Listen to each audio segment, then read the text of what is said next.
What's up, everybody? Welcome to the Pick Six Podcast, CBS Sports Daily NFL Podcast. I'm Brinson. I'm your host. It is Monday, August 30th, and we are recapping week 3 of the preseason. It may actually be Sunday, August 29th if you're watching on YouTube, youtube.com/pick6. If you want to get the episodes early or watch them or look at me in my amazing Bud Bowl hat. I assume it's new, but retro, and I'm wearing it.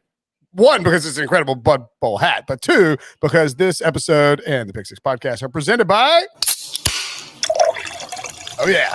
Bud Light, the official beer sponsor of the NFL. Share a limited edition Bud Light team can with us as you listen along to get your team cans with your favorite team on them. Or maybe you get your favorite team. You wouldn't get a division rival beer. Head to budlight.com/delivery now to order. I've got my Carolina Panthers bottle right here. You can see it on YouTube, of course.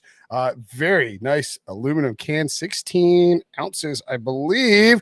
A bunch of different slogans: 2 states, 1 team, touchdown, blue and black attack, icy blue for the fans, roar, all over it. Great stuff. Get yours today at budlight.com/delivery. I assume, Tyler Sullivan, a.k.a. Sully, that you will head to budlight.com/delivery and order some Patriots beer, Bud Light, after this episode. Absolutely. I mean, come on now. This is the time of year. Those things around here in New England it's just insane. We're big sports fans anyways, and it's just a crazy sports town. And we're Boston. We like to drink up here. So yeah, no, you're mixing the two things pretty good. Responsibly up there. Yeah, of course. But yeah, no, it's a very popular drink this time of year. Absolutely. Why would it not be? All right, we're going to recap week 3 of the preseason. In the feed, we have all of our Fantasy Week episodes and, of course, Nerd Week, basically just an extended preview of the 2021 NFL season. Coming up this week, we'll do Gambling Week, where we sort of look at some of the best bets, picks, predictions. We actually have, it's weird, Sully, because I don't think anybody's fully grasped it. I know that like a bunch of people hitting me up like, when are we doing the fantasy draft? When's the draft? We got to get the draft done. I'm like, look, the preseason ends. And then there's just going to be, you're going to be shocked at how long the gap is relative to normal years. Usually it ends on Sunday, excuse me, and then it's Thursday night is the opening kickoff.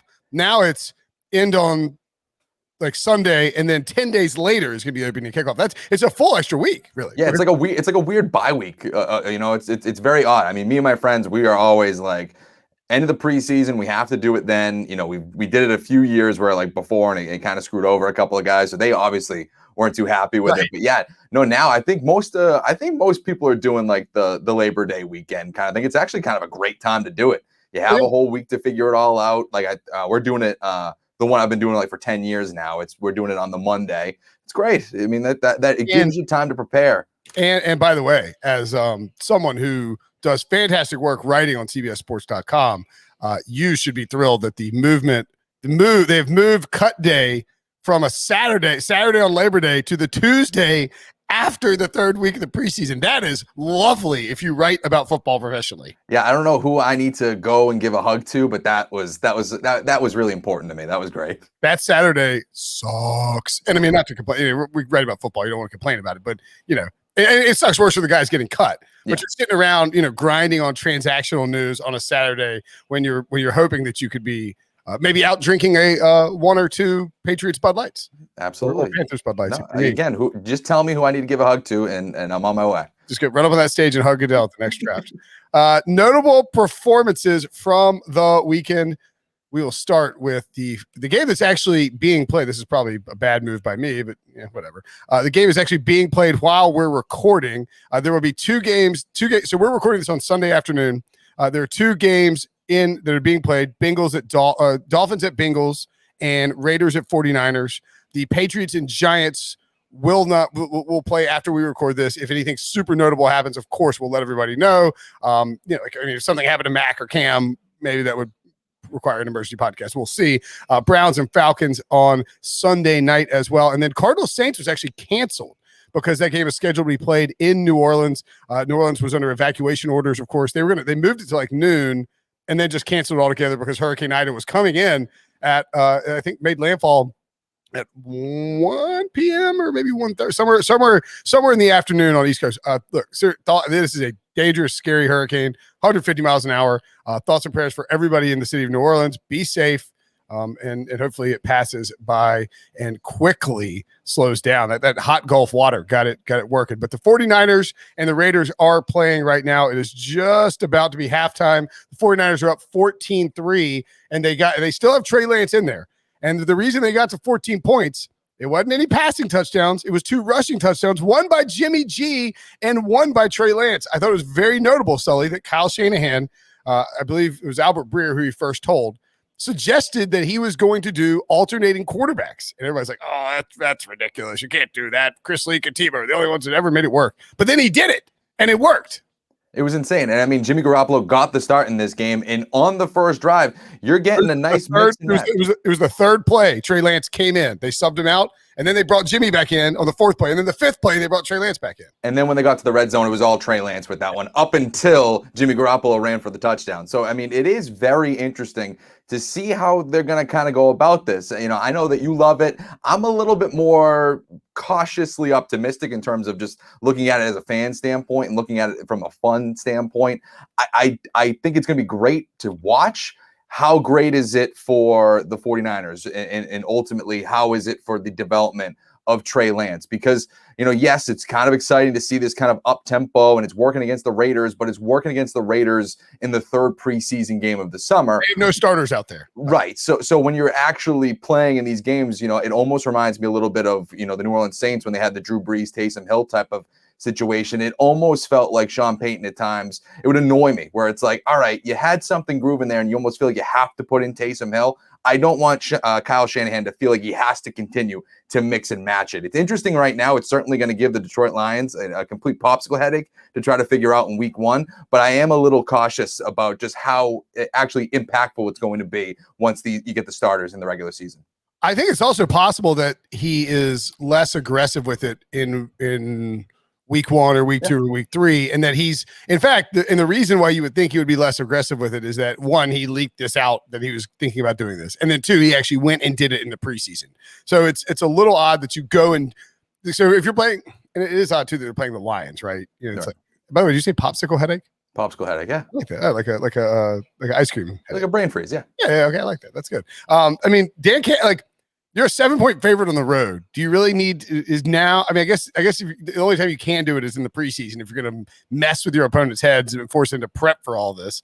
But that's why I kind of think, because remember the Shanahans when they were with Washington did not run a single read option play in the preseason when RG3 was a rookie, and then week 1 brought it out to devastating results for other teams. So I sort of wonder if.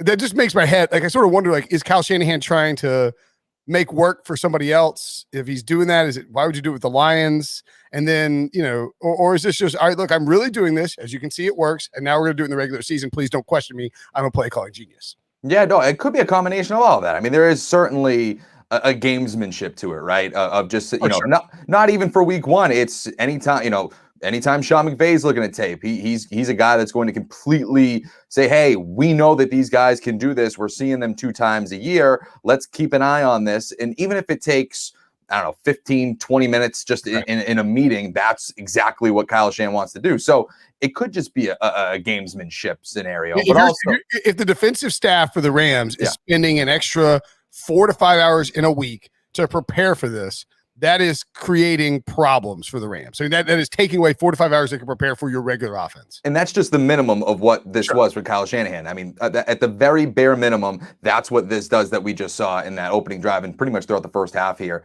in that game with the 49ers. I'm interested to see how it goes. Like I was saying, I'm a little bit cautious about it. I do look at it from a standpoint of, okay, how much are you going to make Trey Lance? I don't want Trey Lance to become gimmicky. I don't want him to be, you know, in a scenario where it was last year in Miami where Tua's coming in and then all of a sudden Fitzpatrick's going out, and it's really hurting the development of Trey Lance because ultimately they traded up to the number 3 overall pick. They invested a ton to get Trey Lance in here. You don't want to all of a sudden turn into a gimmicky quarterback right out of the gate here, as much as you want him on the field and Jimmy Garoppolo. Yeah, my counter to that, and I agree with you, like, you do not want that to happen, but my counter to that would be by using Trey Lance this way, you are getting him value, like you're getting him more reps than you would be getting Jimmy Garoppolo who's playing well and not like in a game garbage reps. Like you're using him as a weapon. You use his legs as a weapon. And I would assume that they'll build off of it if like, in other words, you have these read option plays where Trey Lance is running in for a touchdown. Well, you build off of that with some play action where, it's a RPO or whatever it is. And he throws over the top to George Kittle, who leaks out. So, I mean, there's ways that they'll build off of it. Kyle Shanahan's a smart guy. I think it'll be viable, but I agree with you. Like, there are reasons to be concerned about what they're doing. It's not something that has traditionally worked in the modern NFL. And if that's the case here, but I trust Kyle Shanahan is basically absolutely what I'm getting at. Josh Allen, the Bills quarterback, the Buffalo Bills, I believe did they smoke? Did they cover? They covered, right? Did they cover? No, yeah, they covered. They covered. Yeah, they got easily covered. Beat the Packers 19-0. There are multiple takeaways from this game. Josh Allen came in, and I think they ran one running play in the first 20 plays. He went 20 of 26, 194 yards, 2 touchdowns, including a very nice 31-yard strike to Gabe Davis, who finished with 5 catches, 75 yards, and a score. He looked. I mean, I think they ran those passing plays in order to get Allen into rhythm and to get him, one final tune-up before the regular season. But man, and in the Packers defense, it's preseason defense, but Josh Allen looked pretty freaking awesome. I mean, it looked, if you put down money that he is going to have an MVP season, if you are banking on Josh Allen to be the league MVP, you're feeling really good about that bet going out of this game. He completed 10 of his first 11 passes on the day, was just surgical. I mean, to me, it really did have a preview of what could be to come here. When he threw that touchdown to Gabe Davis, I mean, it was a bullet over the middle. It was just a great throw by him. And I was a little interested to see what we're going to, how Josh Allen is going to look in 2021. He obviously made just a massive leap from 2019 to 2020, and just a seismic leap in his production, and turned himself into an MVP caliber quarterback. Does that continue? Does he stay where he is? Does he regress a little bit? Right now, it looks like he is well on his way to just continuing that path of ascending to a league MVP status. And to me, that's just extremely exciting for the Buffalo Bills and Allen's chances in the AFC this year. Yeah, and we talked about the Bills a lot. I think I like the Pats and the Dolphins, and I actually like where the Jets are going in terms of their building process. I don't think they'll be any good this year.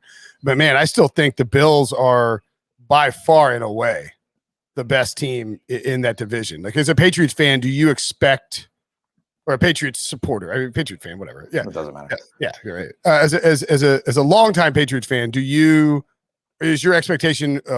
I mean, is it almost like a sort of a wild card expectation at this point? Yeah, that's fair. I mean, anybody who says, "Oh, they're coming back and they're taking the Bills down," I hope they enjoyed their 1 year. That's ridiculous, because it wasn't a fluky type of season for Buffalo where it was just a down year for the Patriots, and that's the only reason they kind of were able to bubble back up to the surface. I mean, we saw what that looked like over 20 years where the Patriots didn't win the division, whether it was Miami or the Jets or whoever it was, kind of bubbling up and winning 1 year and the Patriots coming back later on.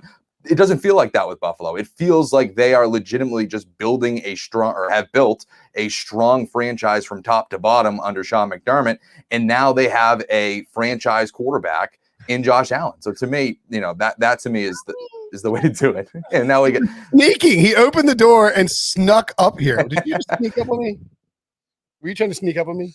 I was trying to sneak up to tell, but dining table's clean. Oh, great job. Well, you can go buy your Robux then. Close that door, please. So we're just talking about the Bills. The dining room table's clean. You can jump on it and break it. I mean, that's the move right there. You're good. Yeah, we had a family project to clean off the dining room table and clear it off, and he gets 800 Robux, which is worth it's like $10 for 800 Robux. But that was so he wanted to. It's actually, I think it's actually he hadn't done anything since when it came up here, since me and AK did most of the work. But he needs some Robux, so he came up here. It's like, wow, the dining table's clean. I heard like a door over there. And he's doing this. He's been doing this thing where he tiptoes up here to try and scare me. And I looked over and he was just right there walking up, and it scared my son Robbie came in here in case you didn't hear him on the podcast, or Debo edited it out. At any rate, yeah, and I would reiterate this too. By the way, yeah, the Bills 12-1 to win the Super Bowl, 6-1 to win the conference. I don't know that I like either of those bets because it's just a little too short. Yeah, and they have to go through Kansas City to do it. But they're minus 155 to win the division. I think that is a good bet. Yeah, hammer that. I mean, at that point, you're just talking about a Josh Allen injury. I mean, that's really the only thing I think, unless and I don't expect this, but like Tua comes out of nowhere and just, takes a Josh Allen type leap and is contending there. I don't think New England is right there yet. I think they're going to probably start the year with Cam and then see what happens with Jones. So like they're still kind of, figuring it out as they go. They could still be a wild card team, like I said, but I don't really see anybody right now contending with Buffalo in that division. I think it's a runaway. Yeah, I tend to agree. I also, and you can get those those odds at Caesars. They're over under for wins. The Bills 11. I still like the over, but I liked it a lot better at 10.5 with the juice, just because. I mean, although I think 11-6 would kind of be a bad season for these win totals are it's so screwy because you're like 11-win season, that's great. But you're like 11-6 is not that great. It's really going to be interesting to see how these change in a year from now after everybody figures out what it's like with the 17 games. I do think that this is throwing a little bit of a wrench in it, where it's a feeling out process with that. Yeah, and I would never suggest that the books don't know what they're doing. I just don't think there's an understanding of how this is going to play out. In fact, betting on the preseason this year, the thing that I learned from week 3 was that, you have these coaches, some of whom are treating week 3 like week 3, and some of, last year's week 3 or 2 years ago, old week 3, and some of whom are treating week 3 as old week 4. And so it's really hard you have to be careful in that regard. Jordan Love also played for the Packers. Aaron Rodgers hadn't played once in the preseason. He didn't take a single snap. Jordan Love, 12 of 18, 149 yards and an interception. He looked good for the most part, but when he got pressured and sort of got thrown off his game, it felt like he just wasn't quite ready. And I think if you're the Packers, you have to be very happy that Aaron Rodgers is back for the full season. Well, that was my takeaway, is that, you look at what Jordan Love was able to do. Yes, very promising, very encouraging. But if you're the Green Bay Packers, the way that this crazy offseason for them ultimately unfolded is probably the best case scenario. You have Aaron Rodgers back for one more season. You were able to give Jordan Love some much needed playing time. You got to remember, he didn't have a preseason last year, and it really hasn't played football at all. He had never taken a snap in a professional football game until this preseason. So he needs all of those. So, it'd be surprising if he didn't have those lumps and didn't have those issues. If he came out and was just absolutely fantastic, you would start saying like, oh, okay, well, maybe the Packers were right to kind of, feel the way they feel with this whole Aaron Rodgers thing. But ultimately, it was good to let him get some practice time, but this is still a work in progress here, and ultimately we'll need probably a year of fine tuning before he's ultimately ready to go in the regular season. Well, and it's key too, because you can say, all right, we see what we see. He is capable of playing at the NFL level. Yeah, oh yeah, we believe that, and when you know that, you can then use this year. You're going to focus on developing Jordan Love, but you're not. This is year 3 for Matt LaFleur and Aaron Rodgers. They're going to be on the same page. It's not going to be spending a ton of time bridging that gap. You can instead, devote some resources towards developing Jordan Love this season, letting him work on the bench. And I think you kind of feel fairly confident about next offseason. You're like, all right, let's trade Rodgers and go with Love and see what happens. You're not asking yourself the question, do we still need to find the franchise quarterback post Rodgers? I think that they're confident that they have that guy. Like, it's not a Miami situation where they're like, we think it's Tua, we think we like him, we think he's the guy. I think Green Bay is looking at a little bit more confidently with Jordan Love with what they've seen over the preseason. Yeah, I would agree with that as well. We did not mention. Moving on to the Chiefs, and we didn't mention the Chiefs, right? No. Okay. The Chiefs game was surprising there because Kansas City beat the Vikings 28-25, and I was not aware that the Chiefs were going to come out and uncork Patrick Mahomes. They sort of had here's one potential lesson for the preseason too. Week 3, Andy Reid and Sean McDermott, and Sean McDermott is, while he got fired by Andy Reid, is originally an Andy Reid protege back in Philadelphia.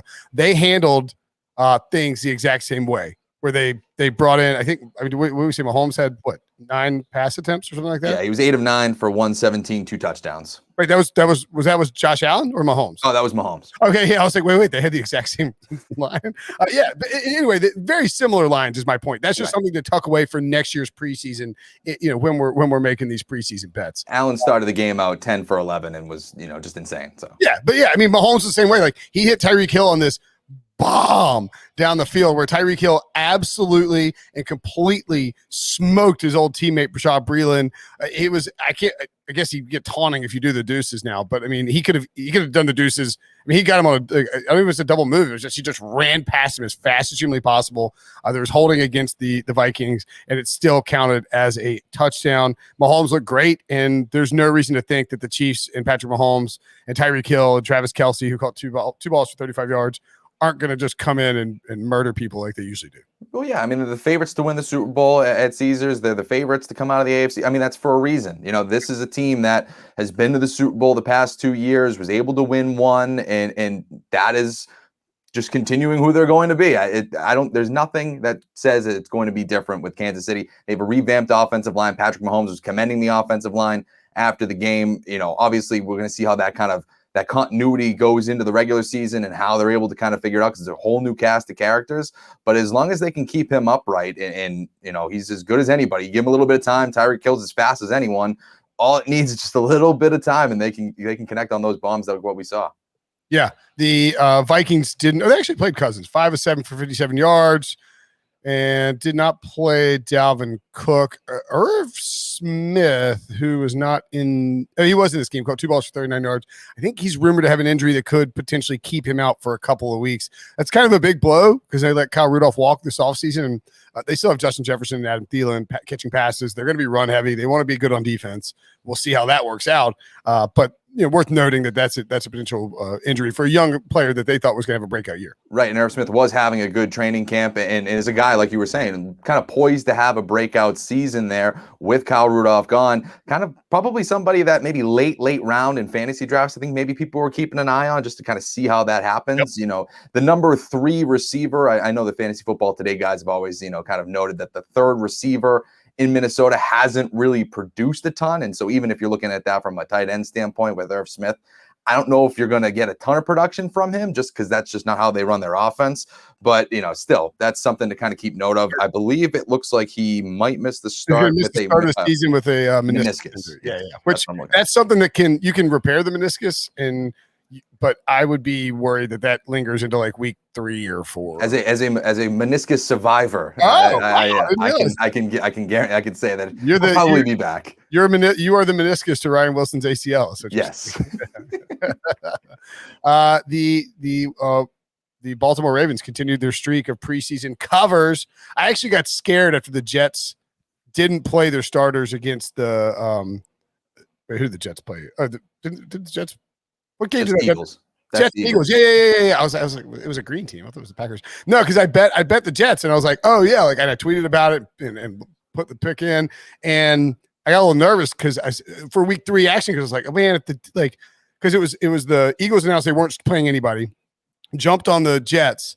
And so I didn't actually, anyway, I got screwed because the Jets decided not to play other guys because the Eagles weren't. And so I didn't bet the Ravens because I was petrified.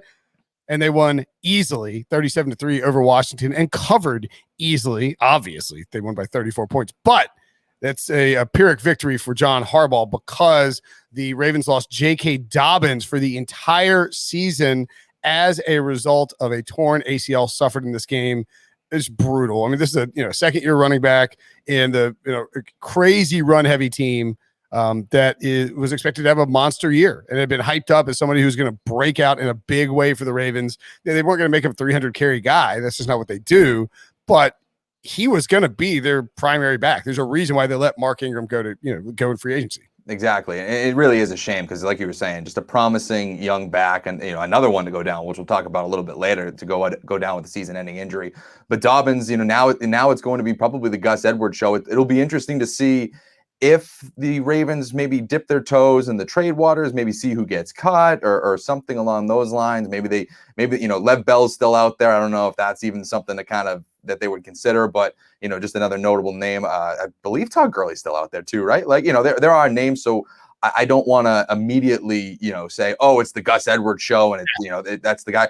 Let's see how it shakes out a little bit. But like you said, that backfield is, really a three-headed monster. At least it has been in years past, whether it's JK Dobbins / Mark Ingram, Edwards, and of course, Lamar Jackson. So like you said, it's not going to be a 300, carry guy or whatever it's going to be. But still, that is a substantial loss for somebody who they drafted very highly out of Ohio State. He fit their scheme pretty well because of, he runs at Ohio State. He was really good coming out of the spread, running out of the spread. So to me, Correct. That was a great fit for them. And ultimately now it's going to be a shame to see him in 2022.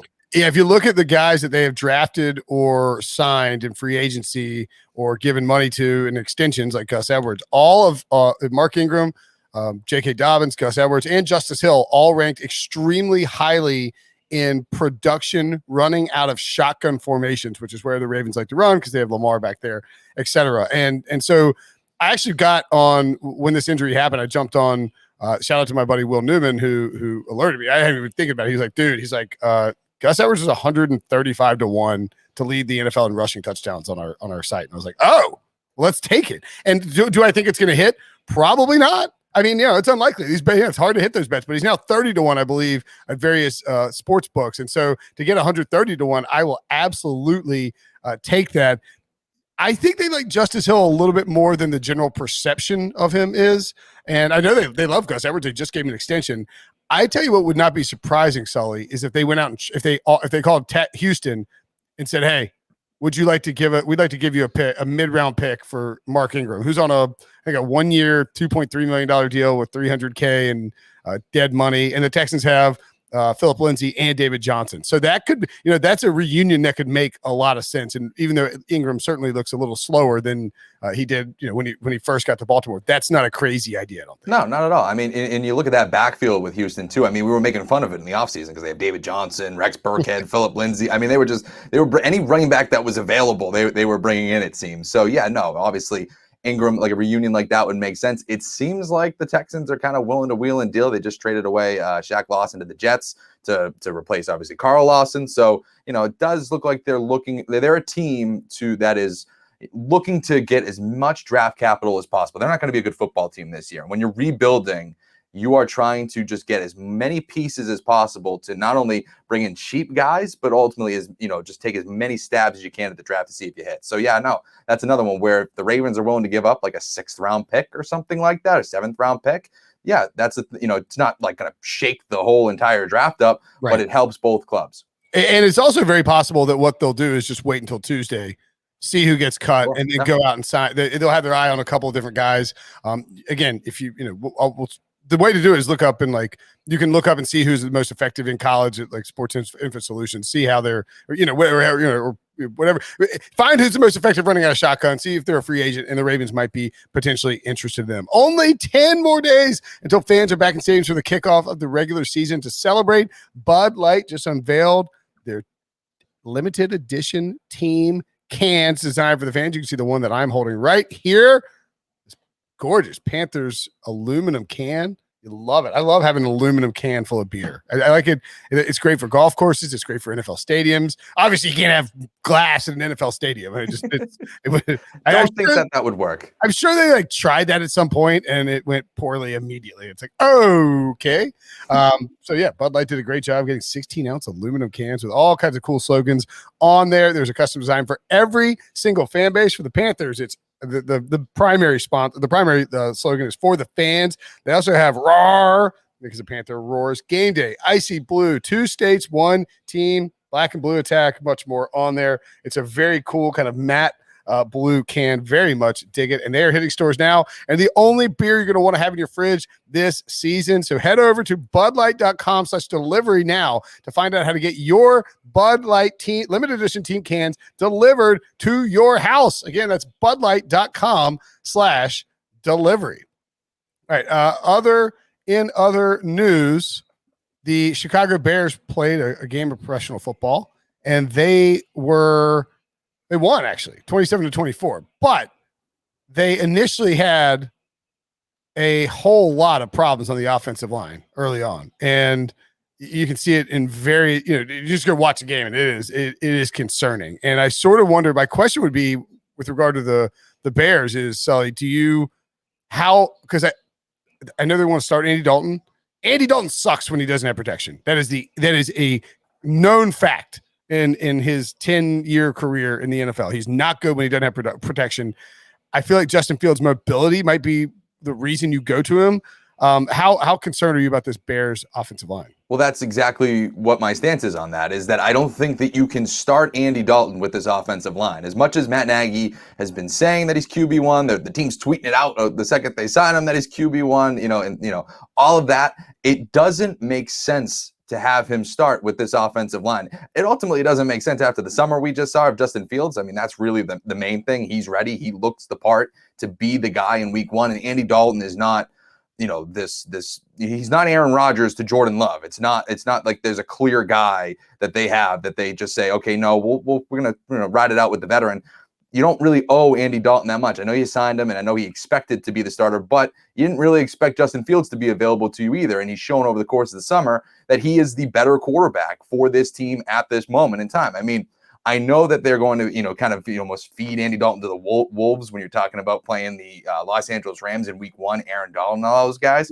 But I ultimately think that if you're talking about an offensive line that is just completely shaky, who is better suited? The guy that is a statue in the pocket, or somebody that can actually make plays with his feet and throw on the run like we saw just the other day? I mean, he threw a beautiful touchdown pass into the far end of the end zone on the run. To me, Justin Fields can do all of those things and keep you afloat. He's inexperienced, yes, but ultimately his ability, his talent is better suited for this team right now. Yep.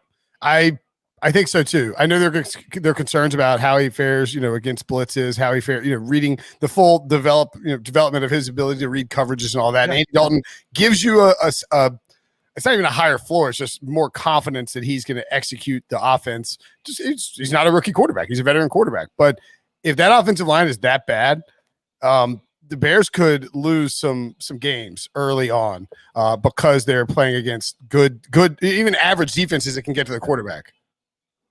Yeah, no, I mean, again, like I'm saying, it's one of those scenarios where you have deficiencies as an offense. And if you're Matt Nagy, you need to know what you can do well and what you can't do well. And right now, you can't protect the quarterback, or at least throughout preseason, you've shown that you can't protect the quarterback. And if you have a guy like Andy Dalton who's not as mobile, and you have a guy like Justin Fields, who we even saw a couple of those scenarios where he's backing up, the pocket's kind of collapsing, he's able to step up, survey the field, and then run. Those are positive plays that Andy Dalton can't make. I'm right there with you. I understand that, obviously rookie quarterback, there are certain things that he still has to sense a little bit more. I remember not this week, but last week, he absolutely got lit up by one of the Bills players. So, you do run the risk of those things. But if we're talking about what it can make your offense more successful, I think it is Justin Fields' mobility that actually will help this team moving forward. Tend to agree. The Titans, and again, the Bears' offensive line was bad, but the Titans looked like they were getting some edge rush going, which would be a huge development. The Colts suffered more injuries. By the way, Sam Tevy is, I believe, going to miss the entire season with an ACL. Wasn't there one more? Who am I forgetting? There's somebody else. T.Y. Hilton is also. T.Y. Hilton is a neck injury. Yeah. And head coach Frank Wright said that they don't believe it's season ending. They said he was probably going to miss some weeks, but they don't believe the injury is season ending. I think is exactly what he said. So, and as Debo notes, Sam Ehlinger is out 5 to 6 weeks with a sprained knee as well. So, my point about this was, if the Titans have an edge rush presence, and if the Colts are this banged up, and I know Wentz is back, and I know Quentin Nelson can be back, but they still got to get on the field. Like, they're coming back from injury. If the Titans are like minus 115 to win the division, it's just a good bet. It feels like a sucker bet, like a super square bet, but it's just a good bet. Right? Yeah, I agree with you. And also, Tennessee is dealing with some issues, obviously, as well. Julio Jones and A.J. Brown have been dinged up throughout the summer. They've had kind of COVID situation there. It's kind of why I like the Cardinals in week 1. I do maybe long-term, I like Tennessee, but if you're talking, I can get 3 points right now with the Cardinals and against the Titans. I don't hate that, especially, I know we have this big gap coming up, but if things trend the same way, that's one I'm looking at early. But like you said, obviously, if they have everything right, they're in the division race. Yeah, it's not even about the Titans. Sorry, it's not even about the Titans like elevating. The Titans are great. It's just, man, the Colts. Everything is going wrong for the Colts. The Jaguars. Everything's going wrong for them as well. and then we don't expect Houston to do much of anything. Speaking of the Jaguars, they beat. Actually, we'll just lump the Jaguars and the Colts together. The Colts beat the Lions 27-17.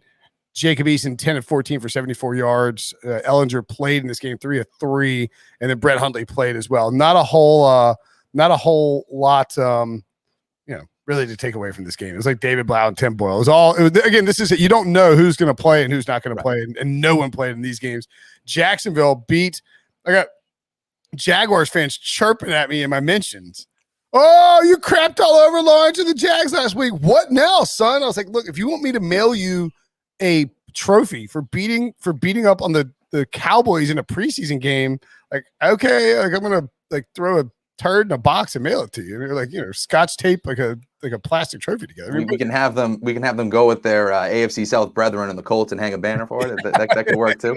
Beat Cowboys in preseason. Trevor Lawrence did actually look really good in this game. 11 of 12 for 139 yards and 2 touchdowns.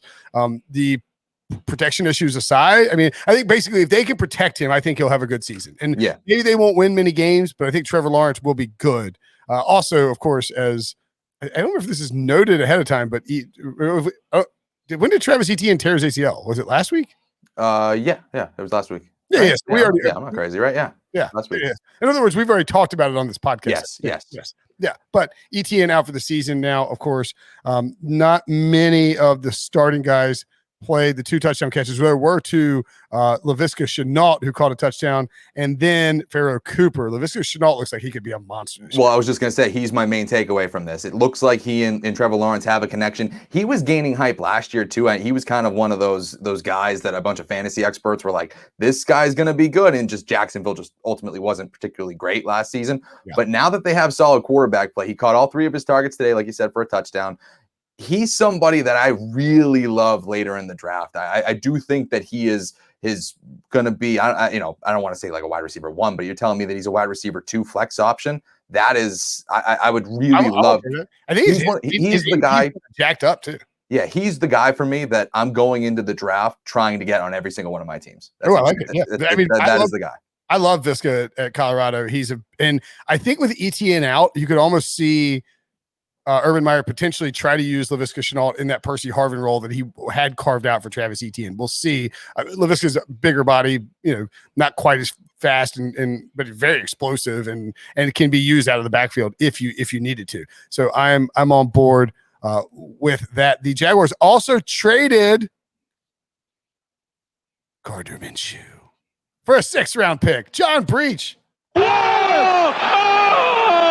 That's for Breach suggesting that the Jaguars could get a 3rd round pick for Gardner Minshew. He's dealt to the Eagles, and I'll just go ahead and get it out now. Here's the ice cold take presented by Bud Light. Gardner Minshew is going to start some games for the Philadelphia Eagles, but maybe by week 5. I don't know. I'm just throwing out a random number, but I definitely believe that Gardner Minshew will start games for the Eagles at some point this year. That's not a complete knock on Jalen Hurts. I just think that if the Eagles aren't very good, and if Hurts isn't playing exceptionally well, and if he's not completing passes, they may go to Minshew after all. So that is my ice cold take presented by Bud Light. Gardner Minshew starts at least 1 game for the Philadelphia Eagles this season. I like it. My big takeaway with the Gardner Minshew thing is I think he was traded to the wrong NFC East team. Where are the Dallas Cowboys in this? Dallas to me is the team that should absolutely be looking for a premier backup quarterback. Everything we've heard about Dak Prescott so far has been positive, right? It seems like he's trending in the right direction, but you're still talking about somebody who is coming back from a devastating ankle injury that put him out last year. He was dealing with this shoulder thing over the course of the summer. You just kind of feel, and then you look at these quarterbacks that they have behind him in DiNucci and Rush and all those guys. None of them feel like they can keep it going. What I liked about them last year is that they had Dalton, and you're like, okay, it's an experienced guy. You can have him come in whenever you need him. Gardner Minshew could have been that next guy. He's cheap. He would have only had to give up a 6th round pick. It to me, that made all the sense in the world after what we saw in the preseason from these quarterbacks, these backup quarterbacks in Dallas. To me, that felt like a no-brainer. To me, Joe Flacco looks solid. I know he's obviously older and all of that. He looked solid in the preseason. I didn't think that they had to kind of go this route with Philadelphia. I think that, yes, do you want Joe Flacco to be the guy? But No, but you don't really want Gardner Minshew being that guy either. I mean, it's not like we're talking about these elite quarterbacks or anything like that, but if we're talking about high quality backups, I felt like the Eagles already had one in Flacco, or at least we've seen his play in the preseason kind of suggests that. To me, Dallas is the one that I think should have went after him here. That's actually a much better ice cold take presented by Bud Light than mine. The thing too with I would guess that the Jaguars actually I got one more ice cold take presented by Bud Light. I'm gonna tack one on. Same vein.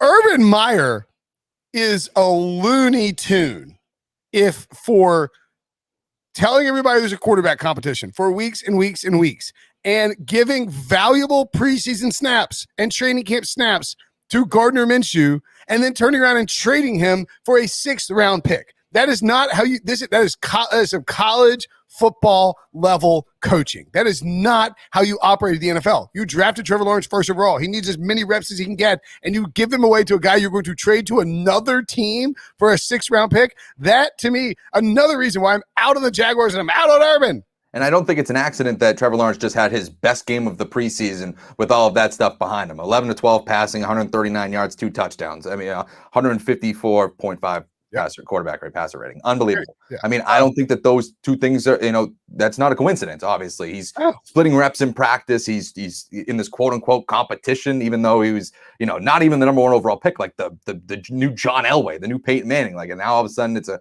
quarterback competition. We've already kind of seen that there's been some questionable things going on with Meyer. Several questionable things. And so that obviously this is just the latest here, but that is something to keep an eye on now, obviously, to kind of going forward in the year.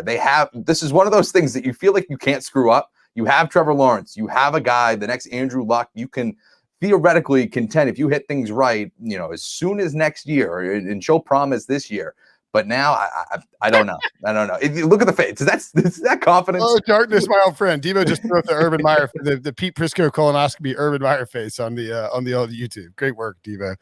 Yeah. Anyway, Bud Light got a 3 bonus takes, ice cold takes presented by Bud Light, tacked on to there. Okay. So looking, we didn't mention the Eagles we did talk about the Eagles and the Jets, right? Yes. They didn't play anybody. They threw the Hail Mary at the end. That was the crowning moment of that game. Yes. And that's how you ended up with a 31-31 all score. The thing about wait, I don't think it was a Hail Mary by the Jets at the end. Yeah, Morgan, right? Morgan threw the Hail Mary. How did I miss? I think I had the did I have the Eagles in one of my picks? No, I bet the Jets. That's right. Never mind. Anyway. Yeah, they wasn't covering. So the whole point is this is the game that really threw me off because it was like the Jets said, or the Jets were like, we're playing everybody. Then the Eagles were like, we're not playing anybody. So the Jets were like, all right, we're not playing anybody either. And that's where and I got my bet in between like the stretch there. So be careful, be cognizant of that moving forward when we look at preseason games. Won't have to worry about it until next year, of course. Quickly hit on some other items. Tom Brady looked fantastic. He was 11 of 14, 154 yards and a touchdown. NFL.com or NFL Media Research says that's the highest preseason passer rating of his career, which is crazy. Oh, no, it's 2016. I'm sorry. I'm dead wrong there. 136.3. And Pete Prisco texted me during this game and said, or texted this thread I'm on with him, thinks Joe Tryon, who, by the way, 28-1, could be a defensive rookie of the year sleeper. Tryon finished with a strip sack, fumble, and 4 total tackles. This defense is just going to be good. Yeah. I mean, again, they brought back everybody. It's one of those things. No one's done it since the 03-04 Pats. They look as primed as anybody to repeat as champions. Again, that continuity is there. Everybody's healthy. Brady and Godwin seem to have a really good connection. They connected on a touchdown there as well in that game. The other thing, my takeaway was Kyle Trask looked pretty good too. I mean, he's another one. 12 of 14, 146, a touchdown. That's an encouraging sign there as well for the Buccaneers. Again, this is the preseason conversations now. Something to keep a pin on over the course of these next few years now if they try to develop him. But yes, the Buccaneers, they're going to be a wagon. They're going to be, right there in the NFC race. They have a second place schedule this year. I mean, it's just a lot of things are working favorably in their direction to at least come close to repeating. I'm trying to bring up the Caesars division odds here, looking at the NFC South, the Buccaneers. Look, Caesars doesn't want to move this, so keep betting it. I mean, I don't know what to tell you. Like everywhere I look, it's like minus 265, minus 275, minus 300. Now it's minus 200 on the Buccaneers now. The Saints down to 3-1 after Jameis Winston looked good in the preseason, which not surprising. I'm a little less confident than I was in the Bucs just because of how good the Saints look. But I think like I said, the Bucs are just going to be a unit. They're just going to rip through teams, and Tom Brady's now had the first full season, working with Bruce Arians. I expect some big production from the Buccaneers offense. The Teddy Bridgewater started for the Broncos, or I believe he started for the Broncos, right? 6 of 11, 62 yards and a touchdown, including actually that touchdown pass was to Cortland Sutton, who is coming off of an injury, an ACL tear last year. He is really cheap in fantasy drafts. Nobody wants to mess with him.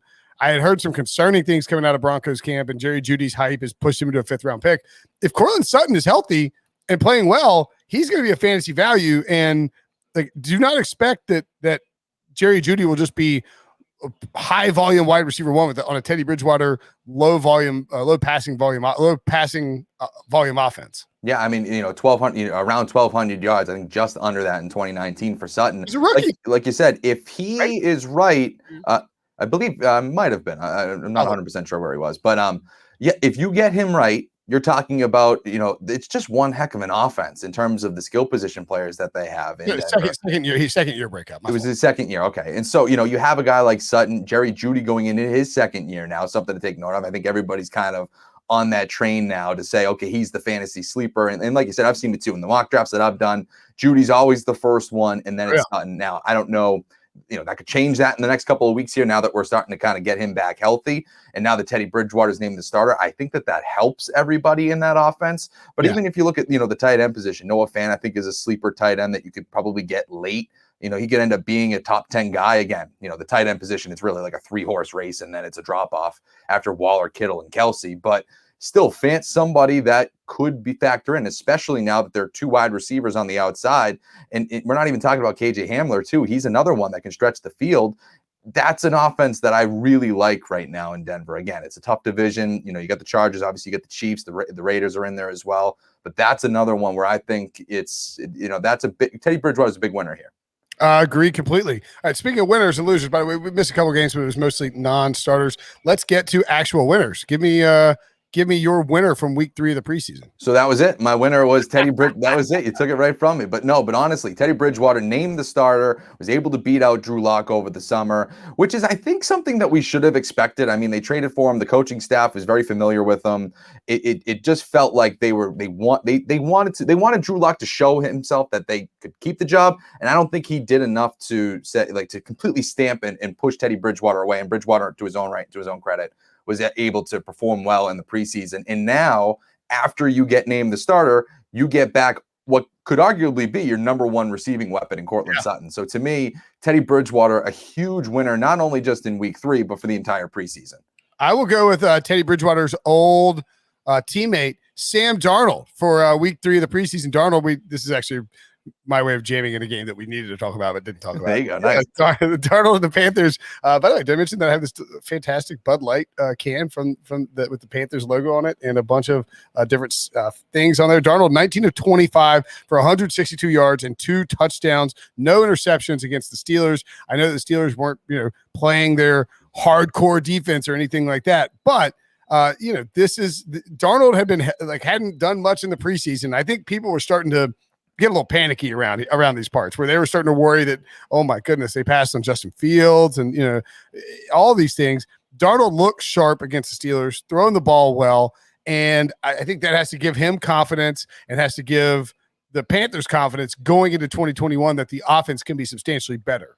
Yeah, and I think that Joe Brady and Darnold kind of figured some stuff out in this game too. There was a little bit at the beginning where it's, he's trying to survey the field a little bit longer, holding onto the ball, kind of trying to, a little bit, these plays took a little bit longer to develop and they were struggling a little bit. And then all of a sudden, I think Joe Brady and them kind of figured out that, listen, if we just go up tempo, high volume, just get the ball out of his hands quickly, we're going to be a more efficient offense. And I think we saw that in this game. So I wonder if this is them, again, it's a new quarterback, it's a new system.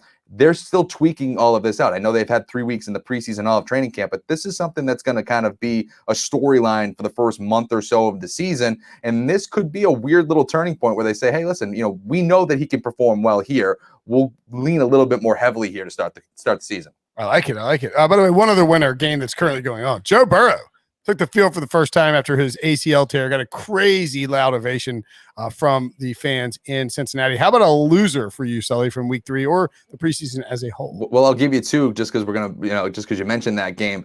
Joe Burrow enters the preseason, gets a standing ovation, and he targets Jamar Chase, and he drops the pass. And just been that type of a summer for him. And so I ultimately think he'll be fine, or I'm optimistic that he'll be fine and be able to kind of, put this summer behind him. And I'm hoping that that's the case.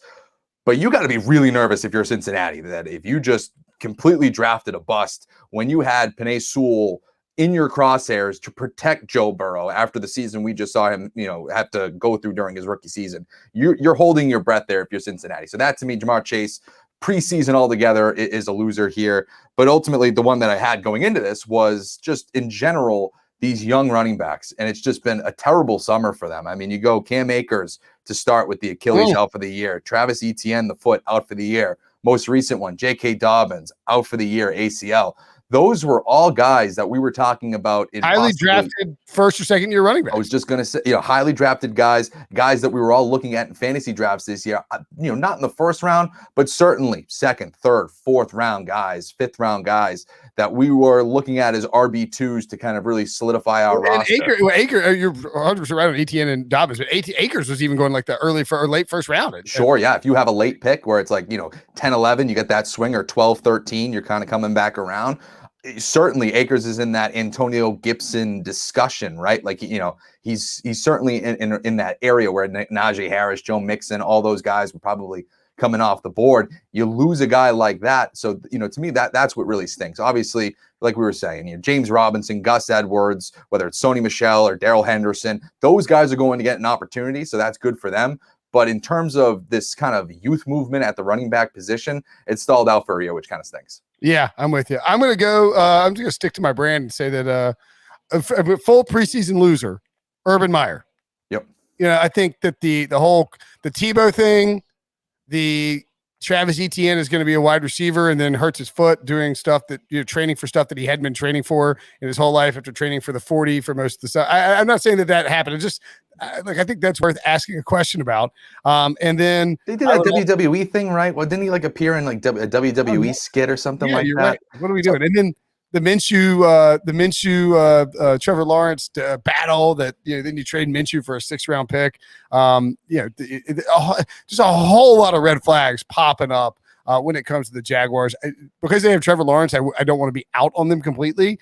But Urban Meyer, to me, and maybe his offense will be good, maybe none of it will matter. But to Urban Meyer, not a fantastic preseason so far. No, all right. I think that just really quickly, it's one of those things you have to change from a college coach to an NFL coach. I think that those things kind of help with recruiting, and maybe that's something that he was looking at in college and trying to bring that to the NFL. It's just not going to work there. Yeah, I agree. All right, that's the show. Thanks to Sully for joining us as always. Make sure to check him out on CBSSports.com, at Tyler Sully on Twitter as well. Appreciate it, buddy.